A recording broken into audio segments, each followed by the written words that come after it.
welcome back to BVR Sir's classroom. Again, we will continue the study of dilute solutions.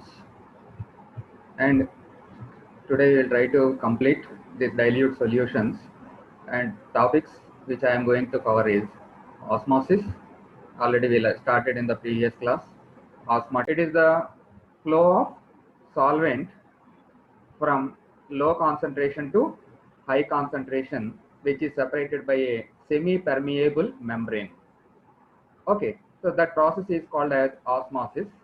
ఈ osmosis అనేది చాలా important role play చేస్తుంది. అసలు ఈ plants కానీ యానిమల్స్ కానీ ఉన్నాయి అంటే ఈ ఆస్మాసిస్ వల్ల ఉన్నాయని చెప్పుకుంటామని కూడా మీకు చెప్పాను. చాలా ఇంపార్టెంట్. ఈ ఆస్మాసిస్ ఎలా జరుగుతుంది అనేది థిసిల్ ఫనల్ ఎక్స్పెరిమెంట్ ద్వారా ఎక్స్ప్లెయిన్ చేయడానికి ట్రై చేయడం జరిగింది లాస్ట్ క్లాస్. థిసిల్ ఫనల్ ఎక్స్పెరిమెంట్, దీన్ని ఒకసారి మళ్ళీ వాచ్ చేయండి. సో లెఫ్ట్ సైడ్ దాన్ని అబ్జర్వ్ చేయండి. This is called as థిసిల్ funnel. నేను కర్సర్తో కూడా చూపిస్తున్నాను. కిందేమో బల్బు లాగా ఉంటుంది. ఆ బల్బు లాగా ఉన్నది ఎండ్ ఏమో ఓపెన్గా ఉంటుంది. ఆ ఎండ్ ఏమో సెమీ పెర్మియబుల్ మెంబ్రెయిన్తో కవర్ చేస్తారు. ఇది యానిమల్ బ్లాడర్ కానీ లేదా సెల్లోఫేన్ టేప్ కానీ వేసి ఉంచుతారు దీనికి. అంటే వన్ వే అన్నమాట. ఇది లో కాన్సన్ట్రేషన్ నుంచి హై కాన్సన్ట్రేషన్కి సాల్వెంట్ ఫ్లో అవడానికి మాత్రమే ఇది ఉపయోగపడుతుంది. అయితే లోపల థిసిల్ ఫనల్ లోపలేమో షుగర్ సొల్యూషన్ తీసుకుంటారు అని చెప్పన్నాం. షుగర్ అనే కాదు, సొల్యూషన్ ఏమో లోపల ఉంటుంది, ప్యూర్ సాల్వెంట్ లేదా తక్కువ కాన్సన్ట్రేషన్ ఉన్నదేమో బయట ఉంటుంది అని గుర్తుపెట్టుకోండి. ఇదేమో ఇనీషియల్ లెవెల్. కొంచెం టైం పోయిన తర్వాత ఏమవుద్ది, లోపల ఉన్న లిక్విడ్ ఏమో మోర్ కాన్సన్ట్రేటెడ్, బయట ఉన్న లిక్విడ్ ఏమో లెస్ కాన్సన్ట్రేటెడ్. కాబట్టి సాల్వెంట్ ఎటు నుంచి ఎటు ఫ్లో అవుతుందని అంటున్నాను, లో కాన్సన్ట్రేషన్ నుంచి హై కాన్సన్ట్రేషన్ ఫ్లో అవుతుంది. కాబట్టి గ్రాడ్యువల్గా ఇందులో ఉన్నటువంటి వాటర్ ఈ థిసిల్ ఫనల్ లోపలికి ఎంటర్ అవ్వడం వలన ఈ లెవెల్ ఏదైతే ఉందో రైజ్ అవుతుంది, లెవెల్ పెరుగుతుంది. ఇక ఫైనల్ లెవెల్ ఆఫ్ సొల్యూషన్ అని అంటాం. ఈ రకంగా the flow of solvent from లో concentration to high concentrated area is called as osmosis. Okay, so basic thing అది ఆస్మాసిస్. ఈ ఆస్మాసిస్ ఇంకా మనం కంటిన్యూ చేయడం కోసం ఎగ్జాంపుల్స్ కొన్ని స్టడీ చేద్దాం. ఈ ఎగ్జాంపుల్స్ చూడండి, చాలా ఇంట్రెస్టింగ్గా ఉంటాయి. If we take 2 eggs and remove the outer hard shell of the eggs by dissolving in dilute HCl, one egg is placed in distilled water and the other egg in a saturated sodium chloride solution. After some time, the egg placed in water swells, whereas the egg placed in the salt solution shrinks అని చెప్పి మనం ఇక్కడ రాసుకున్నాం. మీరు చదివి తిరిగాను దాన్ని. అది ఎక్స్పెరిమెంట్గా చూడండి, ఇక్కడ మీరు అబ్జర్వ్ చేయండి. ఇది నార్మల్ ఎగ్. ఇది ఓకే. ఈ నార్మల్ ఎగ్ అయితే దీన్నేమో హై కాన్సన్ట్రేషన్ ఉన్న దాంట్లో ఉంచాము, దీన్నేమో మామూలు డిస్టిల్ వాటర్లో ఉంచడం జరిగింది. డిస్టిల్ వాటర్ ఏమో లో కాన్సన్ట్రేటెడ్ కాబట్టి ఎక్కడి నుంచి ఎక్కడికి మైగ్రేట్ అవుద్ది, ఆస్మాసిస్ జరుగుద్ది. లో కాన్సన్ట్రేటెడ్ అంటే బయట నుంచి ఎగ్ లోపలికి వెళ్తుంది అనమాట. అంటే మీకు ఒక డౌట్ రావచ్చు, ఇక పైన పెంక్ ఉంది కదా దీంట్లోంచి ఎలాగ వెళ్తుంది అని చెప్పి. అది ఇందాక నేను చదివి వినిపించాను. ఆ పెంకుని జాగ్రత్తగా మనం తీసేస్తాం అనమాట. ఎలా తీసేస్తాం అంటే డైల్యూట్ హెచ్సిఎల్లో ఉంచితే ఈ పెంక్ అంతా కూడా రిమూవ్ అయిపోతుంది. దాని తర్వాత ఈ 2 ఎక్స్పెరిమెంట్స్ని మనం చేస్తాం. ఇది నార్మల్ ఎగ్. ఇది ఇక లెఫ్ట్ సైడ్ ఏమో ష్రింక్ అయింది, రైట్ సైడ్ ఏమో బల్జ్ అయింది. అంటే ఇదేమో ఉబ్బింది, ఇదేమో ఇంకా చిన్నగా అయిపోయింది అనమాట. ఒకసారి దాన్ని బ్యాక్కి వెళ్ళి చూద్దాం. ఒకదాన్ని దేంట్లో ఉంచారు, డిస్టిల్ వాటర్లోను, రెండో దాన్ని ఏమో సోడియం క్లోరైడ్ సొల్యూషన్లోను ఉంచారు. So sodium chloride solution is more concentrated కాబట్టి ఎగ్లో ఉన్నటువంటి లిక్విడ్ అంతా కూడా, అంటే ఆ సాల్వెంట్ రూపంలో ఉన్నట్టు అంతా కూడా బయటకు వచ్చేయడం వలన చూడండి ఏమైంది, ఇది ఎగ్ అంతా కూడా కుచించుకుపోయింది అనమాట. అదే డిస్టిల్ వాటర్లో ఉన్నది ఏం చేసింది, డిస్టిల్ వాటర్ ఏమో లో కాన్సన్ట్రేటెడ్, ఎగ్ లోపల ఉన్నదేమో హై కాన్సన్ట్రేటెడ్. కాబట్టి ఎక్కడి నుంచి ఎక్కడికి ఆస్మాసిస్ జరుగుద్ది, డిస్టిల్ వాటర్ నుంచి సాల్వెంట్ ఎగ్ లోపలికి మైగ్రేట్ అవుతుంది. కాబట్టి ఇదంతా ఏమైంది, ఉబ్బింది. సో ఇక్కడ ఏ ప్రాసెస్ జరుగుతుందని చెప్పి నేర్చుకోవాలి మీరు. This is a very good example for osmosis. ఇంకా ఏమైనా ఎగ్జాంపుల్స్ ఉన్నాయా ఒకసారి జస్ట్ మళ్ళీ బ్యాక్కి వెళ్ళి చూద్దాం. రా mangoes shrivel when pickled in salt water. చూడండి ఇప్పుడు అంతా కూడా మే నెల, మొత్తం అంతా కూడా ఊరగాయల సీజన్, ఆవకాయలు పడుతూ ఉంటారు ఎక్కడ చూసినా సరే. మామిడికాయలు, ఆవకాయ అడావుడిగా ఉంటుంది. ఈ ఆవకాయ పట్టేటప్పుడు ఏం చేస్తారు, ముక్కలు కొట్టి దాన్ని ఫస్ట్ ఉప్పులో నానబెడతారు. ఉప్పులో నానబెట్టడం ఎందుకు అంటే లోపల ఉన్నటువంటి వాటర్ అంతా కూడా ఈజీగా బయటికి తీసేయడం జరగడానికి అవకాశం ఇస్తుంది లేదా దోహదపడుతుంది. సో చూడండి, ఇక గిన్నెలో మామిడికాయలు వేసి ఎందులో నానబెట్టారు చూడండి, ఉప్పులో నానబెట్టారు. ఉప్పులో నానబెడితే ఏమైంది, మామిడికాయల లోపల ఉన్నటువంటి నీరంతా బయటికి లాగేయడం జరిగింది. చూడండి, అంతా కూడా మామిడికాయలు ఎలా కుచించిపోయినట్టు కనపడుతున్నాయో క్లియర్గా అబ్జర్వ్ చేస్తున్నారని చెప్పి అనుకుంటున్నాను. సో ఈ ప్రాసెస్ ఏంటి అంటే again it is osmosis process అని చెప్పి గుర్తుపెట్టుకోవాలి మీరు అందరూ. చాలా సింపుల్ ఎగ్జాంపుల్స్ ఇవన్నీ. ఇంకొక ఎగ్జాంపుల్ చూడండి, wilted flowers revive when placed in fresh water. Flowers మనందరికీ చాలా ఇష్టం. ఆ ఫ్లవర్స్ ఏంటంటే వడిలిపోయినట్టుగా ఉంటాయి.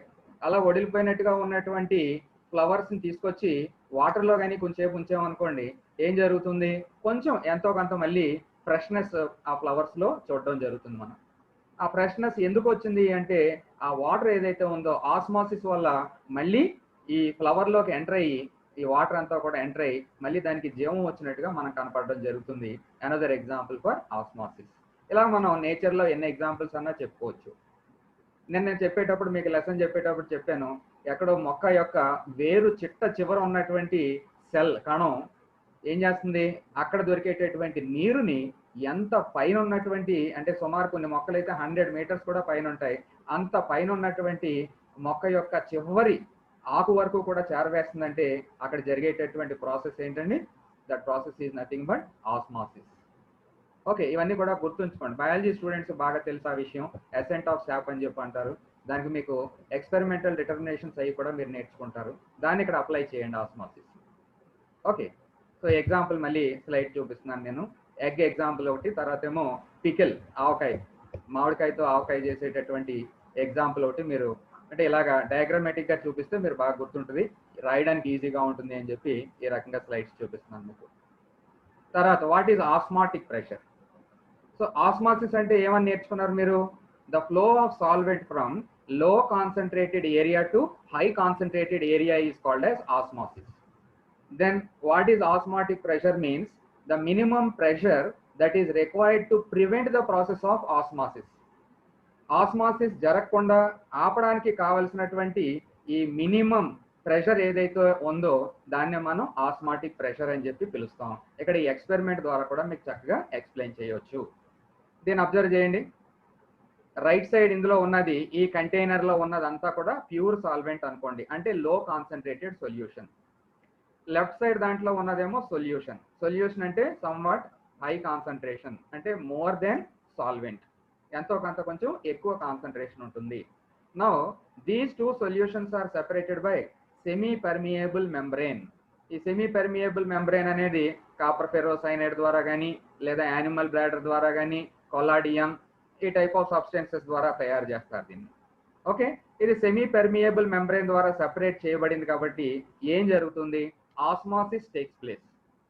When osmosis takes place, what happens, the solvent from right side this area gradually starts moving into this one. Right side నుంచి left side కి move అవ్వడం start అవుతుంది, అంటే లో కాన్సన్ట్రేటెడ్ ఏరియా నుంచి హై కాన్సన్ట్రేటెడ్ ఏరియాలోకి మూవ్ అవ్వడం మొదలవుతుంది.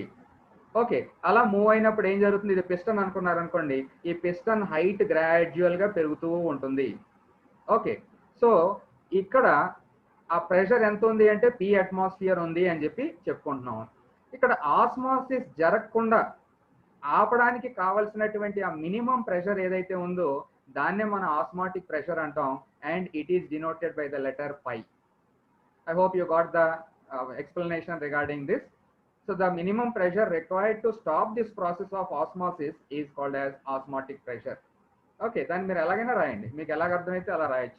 ఇందులోంచి రైట్ సైడ్ కాలం నుంచి లెఫ్ట్ సైడ్ కాలంకి సాల్వెంట్ ఫ్లో అవ్వకుండా ఆపడానికి కావాల్సినటువంటి ప్రెషర్ని ఆస్మాటిక్ ప్రెషర్ అని చెప్పి పిలుస్తాము. The excess pressure which must be applied to a solution in order to prevent flow of solvent in to the solution through the semi-permeable membrane is called as osmotic pressure, and it is denoted by the letter pi. Okay, the external pressure applied on solution to stop osmosis, which is equal to osmotic pressure, can be demonstrated through the diagram shown అని చెప్పి ఈ diagram చూపించాను, diagram ద్వారా మీకు explain చేశాను. So ఇక్కడ ఈ పై value అంటే the pressure which is required to stop the flow of solvent from right side column to this one solution, that is low concentration to high concentration area, is called as osmotic pressure. Okay, this osmotic pressure has very high role to play in the part of physical chemistry. So osmotic pressure గురించి కూడా ఒక idea తెచ్చుకున్నారు మీరు ఇప్పుడు. దాన్నే continue చేద్దాం. Then how to find out this osmotic pressure or how to calculate this osmotic pressure. For the purpose of calculating osmotic pressure, you have an experimental method, and the name of that experimental method is Berkeley and Hartley's method. చూడండి, ఇప్పటికే మీకు చాలా methods వచ్చాయి, అదే పదే పదే చెప్తున్నాను మీకు. సో ఒకదాని నుంచి ఇంకో మెథడ్ రాస్తే మొత్తం వేస్ట్ అవుతుంది అనమాట. కాట్రెల్ మెథడ్ అనుకున్నాం, రాస్ట్ మెథడ్ అనుకున్నాం. ఓకే, ఇప్పుడేమో బెర్క్లీ హార్ట్లే మెథడ్ అంటున్నాం.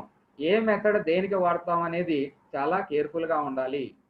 ఓకే, ఒకదాని నుంచి ఇంకో దానికి మీరు ట్రాన్స్ఫర్ చేసేసి రాస్తే ఏం ఉపయోగం ఉండదు. So Berkeley Hartley method is for the purpose of determination of osmotic pressure అని చెప్పి గుర్తుంచుకోండి.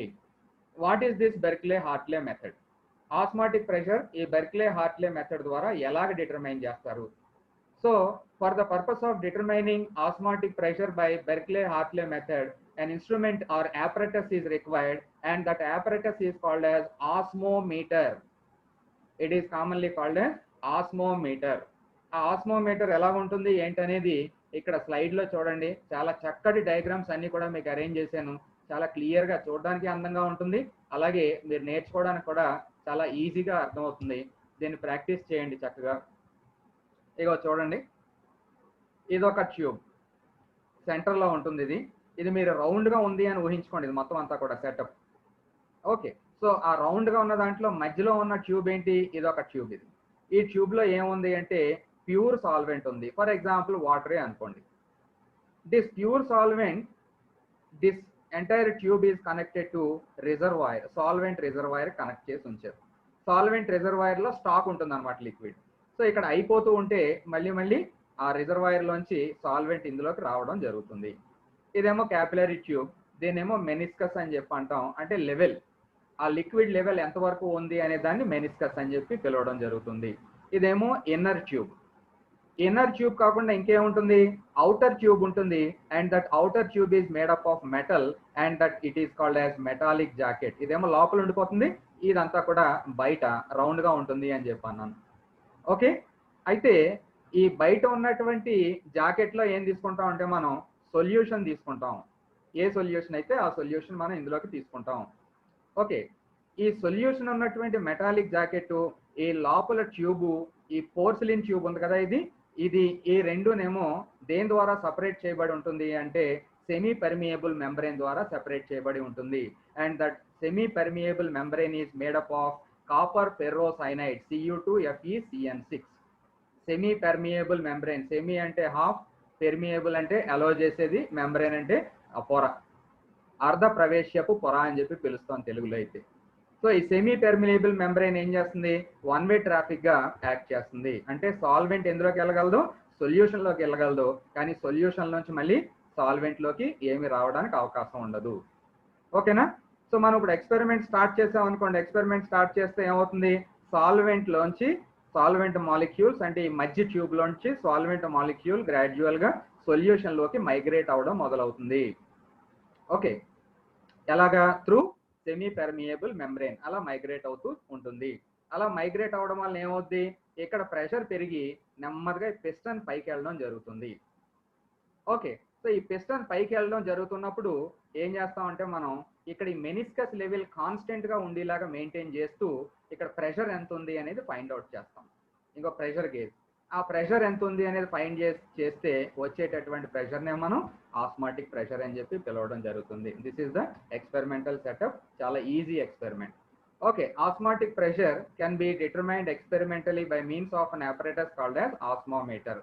Berkeley and Hartley employed the technique of applying external pressure on the solution just enough to prevent osmosis.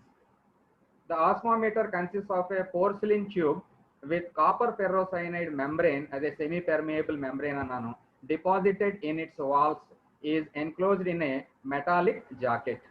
The tube is fitted with a reservoir of pure solvent water at one end and a capillary tube at the other. Mechanical pressure can be applied on the solution with a piston connected to a pressure gauge. ఆ రకంగా మనం ఈ experiment complete చేస్తాం. The inner porcelain tube is filled with pure solvent, చెప్పాను మీకు, and the jacket with the solution whose osmotic pressure is to be determined. దేన్నైతే osmotic pressure మనం determine చేస్తాం దాన్ని అవుటర్ జాకెట్ లో ఉంచడం జరుగుతుంది. The level of the solvent meniscus in the capillary tube will tend to move down as solvent flows into the solution across the membrane. Then the pressure is applied through the piston so that the meniscus becomes stationary. ఆ meniscus మారకుండా స్టేషనరీగా ఉండే విధంగా మనం pressure apply చేస్తాం. It indicates that osmosis has been stopped and now the pressure recorded by the pressure gauge gives osmotic pressure of the solution. So నేను ఏదైతే explain చేశానో అదే విషయాన్ని ఇక్కడ రాయడం జరిగింది, దాన్ని మీరు ఫాలో అవుతారు. ఓకే, నెక్స్ట్ మనం రోల్ ఏంటి అంటే determination of molecular weight from osmotic pressure. మీరు గ్యాషియస్ స్టేట్ చెప్పేటప్పుడు నేర్చుకున్నటువంటి ఫార్ములా ఒకటి ఉంది, PV is equal to NRT. అదే దాన్ని మనం ఇక్కడ ఆస్మాటిక్ ప్రెషర్ నుంచి మాలిక్యులర్ వెయిట్ డిటర్మిన్ చేయడానికి ఉపయోగిస్తాం. Osmotic pressure measurements are employed for finding molecular weight of polymers, example plastics కానీ ప్రోటీన్స్ కానీ starch which have high molecular weights. High molecular weights ఉన్నటువంటి ఈ సబ్స్టెన్సెస్ యొక్క మాలిక్యులర్ వెయిట్ ని determine చేయడానికి ఆస్మాటిక్ ప్రెషర్ మెథడ్ ని ఎంప్లాయ్ చేస్తారా అని చెప్పి తెలుసుకుంటున్నాం మనం. Knowing the osmotic pressure of a given solution, the molecular weight of the solute can be calculated from van't Hoff equation. సో మనం ఐడియల్ గ్యాస్ ఈక్వేషన్ లాగా వాంట్ హాఫ్ ఈక్వేషన్ ఉంది. Ideal gas equation is PV is equal to NRT. So ఇక్కడ van't Hoff equation is πV is equal to NRT. అక్కడ P అంటే pressure, ఇక్కడ pi అంటే osmotic pressure, అదే difference.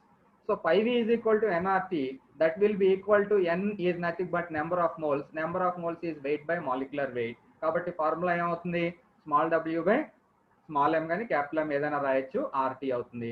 Rm is equal to WRT by πV వచ్చింది. Where m is equal to molecular weight of solute, W is equal to weight of solute in grams. R value later atmosphere లో కానీ తీసుకుంటే 0.0821 అవుతుంది. Temperature ఏమో absolute స్కేల్లో తీసుకోవాలి, అంటే T degrees C plus 273 K. పై ఏమో osmotic pressure in atmospheres, V is volume of solution in litres. దాన్ని బేస్ చేసుకుని మీకు ఒక ప్రాబ్లం కూడా ఇక్కడ నోట్ చేయడం జరిగింది, ఆన్సర్ కూడా ఇచ్చాను, దీన్ని ట్రై చేయండి. A solution of glycerol containing 1.82 grams per liter has an osmotic pressure of 51.8 centimeters of mercury at 10 degrees C. What is the molecular weight of glycol అని చెప్పి అడిగారు. దాన్ని సాల్వ్ చేస్తే మీకు ఆన్సర్ 62 వస్తున్నట్టుగా తెలుస్తుంది. కంపల్సరీ మీరు ట్రై చేయండి ఆ ప్రాబ్లం. చూడండి, నేను ప్రతి దానికి ఎక్స్ప్లెనేషన్ ఇచ్చాను, మ్యాథమెటికల్ రిలేషన్షిప్ ఫార్ములాలు ఇచ్చాను, ఎక్స్పెరిమెంటల్ డిటర్మినేషన్ ఇచ్చాను, అలాగే ఫైనల్గా మీకు ఒక శాంపుల్గా ఒక ఎగ్జాంపుల్ కూడా ఇవ్వడం జరిగింది. మీకు ఎంత ఇంట్రెస్ట్ ఉంది కెమిస్ట్రీ మీద అనేది ఈ విషయాల మీద ఆధారపడి ఉంటుంది. మీరు సాల్వ్ చేసుకున్నారనుకోండి, ఓ గ్రేడ్ తెచ్చుకోవడానికి అవకాశం ఉంటుంది. సో ఇవన్నీ